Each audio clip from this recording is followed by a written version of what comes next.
What's going on, guys? The Crypto Lark here. Today we're going to be doing our Bitcoin news roundup. As you guys may notice, I am on a train. It's going to be shaky. There's going to be some background noise. If you don't mind all that jazz, then let's get into it and check out what is happening with Bitcoin this week. Now, before we do, quick shout out, as always, to everyone who has been hitting that like button, of course. A massive thank you to everyone who has been subscribing to the channel. And, of course, guys, as always, this is not professional financial advice. This is just a dude talking about cryptocurrencies on the internet. Bitcoin, $13,206 today. That number is going to have a lot of people panicking. And understandably, if you bought the top the other day at around $19,000, you're down. You're down, and that's tough. And the one thing I can say is, this is the whole market, guys. The whole market's down. We've seen huge losses in the past 24 hours. IOTA down 33%. EOS down almost 30%. Bitcoin itself down 25% on the week. These are huge losses. The best advice I can give you, don't panic. This has happened before. It's going to keep happening. This is what happens in cryptocurrencies. If we look back to only back at the start of December, remember somebody bought the top at $16,700. Went down. If we go back a little bit farther, remember somebody bought the top at $10,935. They went down. In fact, that person bought at $10,900. They're still up. So sometimes buying the top isn't as bad as it seems, guys. Remember, there have been a lot of tops, and then we see lows. And this is a particularly big low and has a lot of people worried, and understandably so. And look, there's a few different possible explanations for it.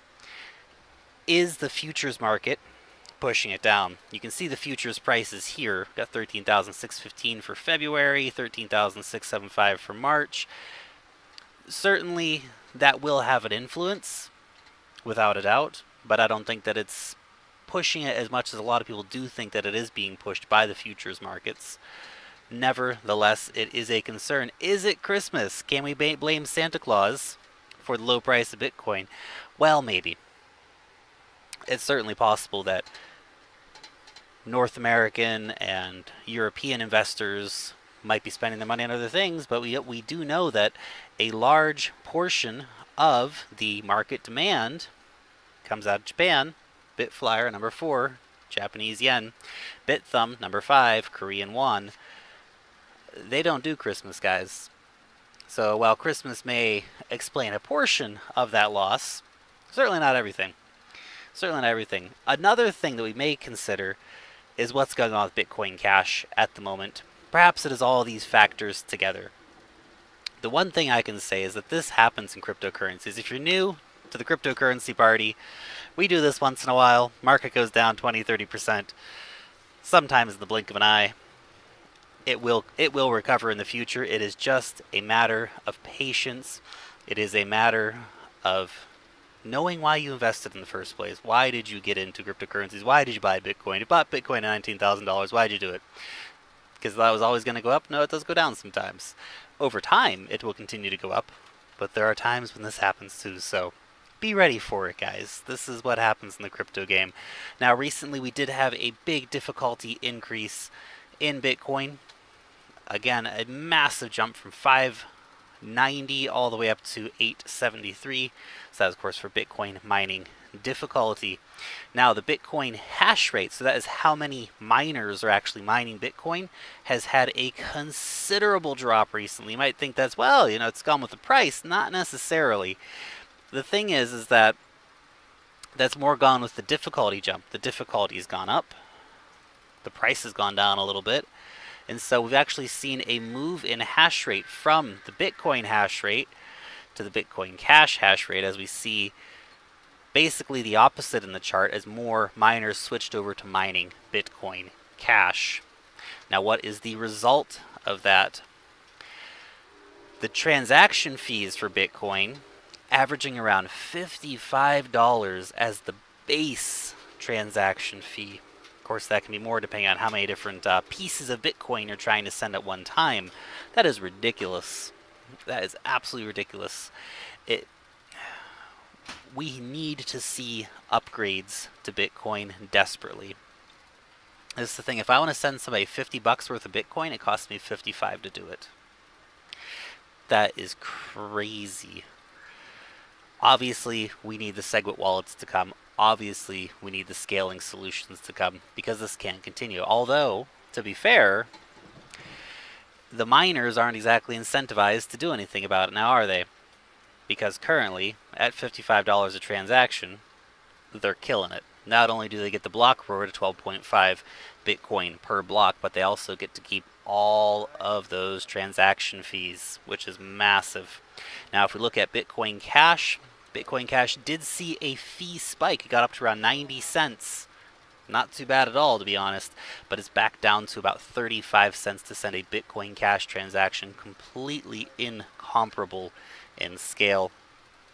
If this continues, I think we will see certainly merchants, for example, migrating to Bitcoin Cash or Litecoin or Dash. They have similarly low fees as Bitcoin Cash, but Bitcoin cannot be a global currency, and Bitcoin cannot be even a way to buy basic things with those kind of transaction fees. Maybe you'll buy a car or a house, but you're certainly not going to go pay for lunch or buy a cup of coffee if you have a $55 transaction fee.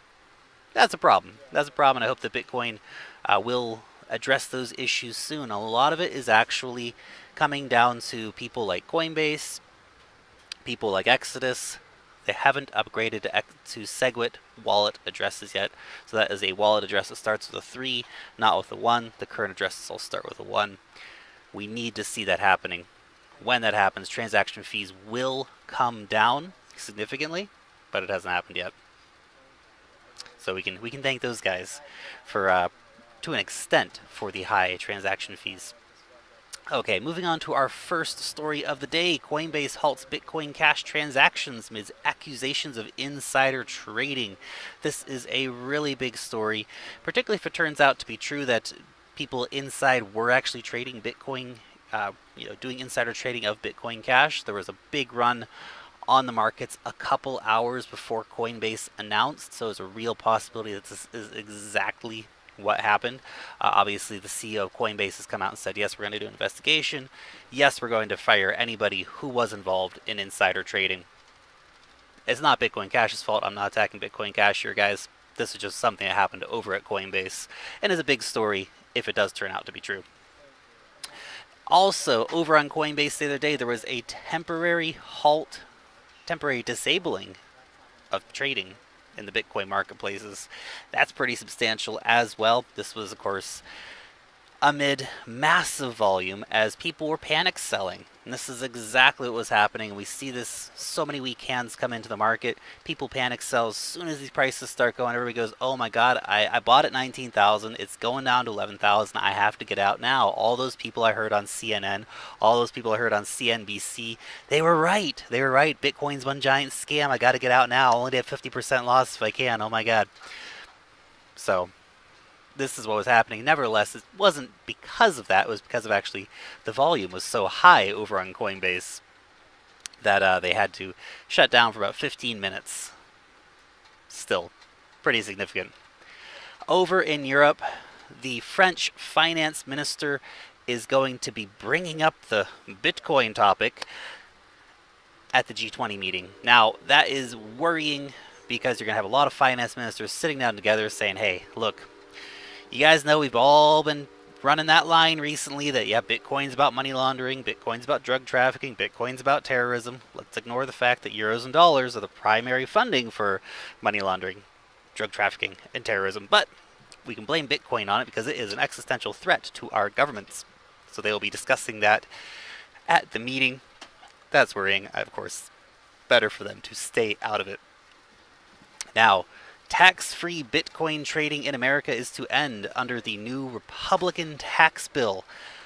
This is very worrying for any traders, investors in America. So basically what this means is that if you bought a Bitcoin for $1 and it goes up to $10 and you then want to move over to Ethereum, you got to pay tax on that. And if that Ethereum then goes up from the $10 you bought to $20, you want to buy some Ripple, well, you got to pay tax on that too. So it's about every time you get these capital gains. That is rough, and that is definitely an anti-cryptocurrency attack, without a doubt. So something to keep an eye on there, guys. Now, this straight on the back of basically the Indian tax agency is going after high net worth individuals who are Bitcoin buyers. This is a worrying story as well. We see increasingly tax authorities, central banks, all of the people who are most threatened by Bitcoin going after people using Bitcoin, going after people selling Bitcoin, going after everything Bitcoin related, trying to control it, put out that fire before it overthrows them. Moving on to our next story. This is a really interesting one. Europe's last dictator, that's Lukashenko, over in Belarus, wants to run a global crypto hub. Now, this is actually a really fun story. He wants to get blockchain projects coming to Belarus, tax-free, by the way. Now, we've seen Russia being basically unable to decide what it wants to do with cryptocurrencies, although there is a draft bill that will be voted on. I'm pretty sure it was in February. Ukraine has gone very pro-cryptocurrency. Belarus seems to be jumping on the pro-cryptocurrency party. Hopefully Russia, by the time that bill does get passed, will end up being rather pro-cryptocurrency as well. They certainly have the amazing potential. If all three of these countries were to highly liberalize the industry, that would be a really great thing for the space, because there are so many programmers, there's so much blockchain development coming out of Eastern Europe that this would be a really good move for Belarus, but also for blockchain in general. North Korea accused of hacking South Korean Bitcoin exchange Ubit. Apparently they took about 17% of the Bitcoin over on Ubit. Ubit immediately declared bankruptcy. Is this how the story actually went down? This is, of course, just an accusation at this point. It's very easy to blame North Korea for these kind of things. You just never know. Could it have been an inside job? Don't know, wasn't there. Questions need to be asked. Investigations need to be had. Basically, the people who had their funds in Ubit lost about a fifth of their total funds, which is pretty brutal. Now, they said they're going to pay them back, but that might take years of litigation, and who knows what will actually turn out in the end. But this is just a quick reminder. Your funds are not safe on exchanges. Please, please, please have them in wallets where you control your own private keys. This is a message that is just worth repeating so much, so often. You have to get this into your heads. Your money is not safe on exchanges, guys. Okay, let's pop on to our next story. This is an interesting one. How much America's top athletes make converted into Bitcoin. Now, why is this a story at all? Well, apparently, over in Denmark, a hockey player has got his team to start paying him in Bitcoin. That is in itself really cool. Now, we did cover a story recently on a Bitcoin salary service. This guy, of course, just went to his team and said, hey, just start paying in Bitcoin, guys. I don't want your money anymore. Get that dirty fiat away from me. Just pay me straight in Bitcoin. That, of course, is a very interesting move, but interesting to see as well. Of course, this was an article a few days ago, so their Bitcoin salaries would actually be higher now. But for example, LeBron James would make 1,814 Bitcoin a year. Not too shabby. Not too shabby there, old LeBron. Of course, he'd probably get a lot more if he, just was to invest in that himself as well. So, okay. Popping on to the next story. This is a bit of a fun one. UK reaches peak Bitcoin as a rubbish bin firm. Accepts cryptocurrency. Yes, rubbish bins. Garbage cans for all you North Americans. This is crazy. This is crazy. They're actually going to start accepting payments for services in Bitcoin. Now look, as mentioned earlier, that's probably not practical for a lot of people with the super high transaction fees at the moment. Obviously, things like Bitcoin Cash, Litecoin, and Dash really fill that void much better because the transaction fees are so exponentially lower than Bitcoin at the moment. But nevertheless, they have got themselves into the newspapers, so well done. Indian wedding bet on Bitcoin. They asked, please don't give us money. Give us Bitcoin instead. Now, this is not the first time. I like the story. This is really cool. But this is not the first time we've seen Bitcoin being given as wedding gifts. In fact, there was a few years ago when somebody gave a substantial amount of Bitcoin to a wedding couple as a wedding gift. I hope they've hodled, because if they did, they're doing pretty well, without a doubt. If you have been making some killer gains in Bitcoin, some sick gains, guys, in Bitcoin recently, and you want to blow all that money on a sweet, sweet pen, well, Ancora is your company. You're going to be able to buy a pen using Bitcoin or Ethereum over on their website. Now, I'm not sure this is the best use of your Bitcoin, but if you are a big customized pen aficionado, this may be just up your alley. Okay, on to the next one, guys. Opera has just added a Bitcoin mining blocker for its browser. We have, of course, seen a massive uptick recently in basically pirateware, which is able to hop on and mine cryptocurrencies in the background using your computing power for the benefit of someone else. The Opera browser is trying to make that so it's not a thing. That's great. I think we're going to see all browsers constantly having to fight that battle as they bring in mining blockers. The people who are creating these will find ways around that, so it'll be a new battle in the malware front.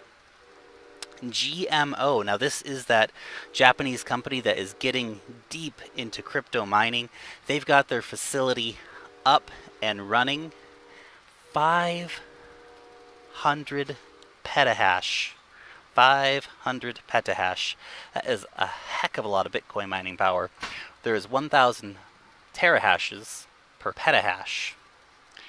That is a pretty significant amount. Now, just to give you an idea of how much Bitcoin they're going to be mining a day, 64 Bitcoin a day for a daily profit of $833,000, $300 million a year. That is, of course, calculated at around a $13,000 Bitcoin.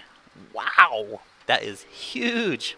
Good work, GMO. That is a serious entry into the market. Hashing24 has brought in an auction. Now, they don't have any contracts available at the moment, but you can actually now come over to Hashing24 and bid on, basically, if anyone's willing to sell their contract, you can now safely do that right on the website. This is great. They join, of course, other companies like Via BTC who are already doing that. But this is fantastic. This lets you not be stuck in your mining if you don't want to be. You can choose how much you want to sell, what price you want to start it at. People can come along and bid on that. It is an auction. I think this is absolutely fantastic. I'm really happy to see Hashing24 bringing that in.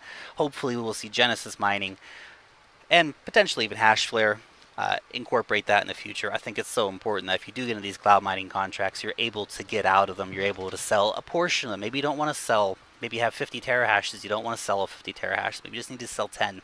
Maybe you gotta get something's come up. You don't want to totally get out of Bitcoin mining, but you'd like to get a little bit of your money back. This is a possibility to do that very thing, so that is great.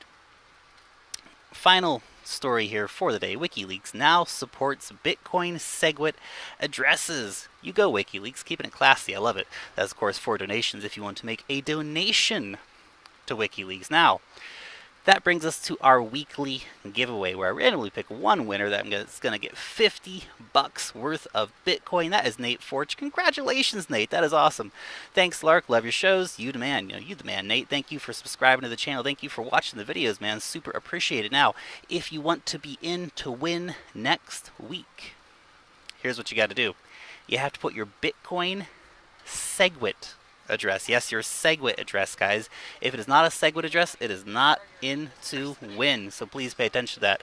Now, if you don't have a SegWit address yet, do a little bit of research. I want people to start using SegWit addresses, so this is a simple way to get involved in that. So please go find your SegWit address, get a wallet that supports SegWit, and you can use that over there.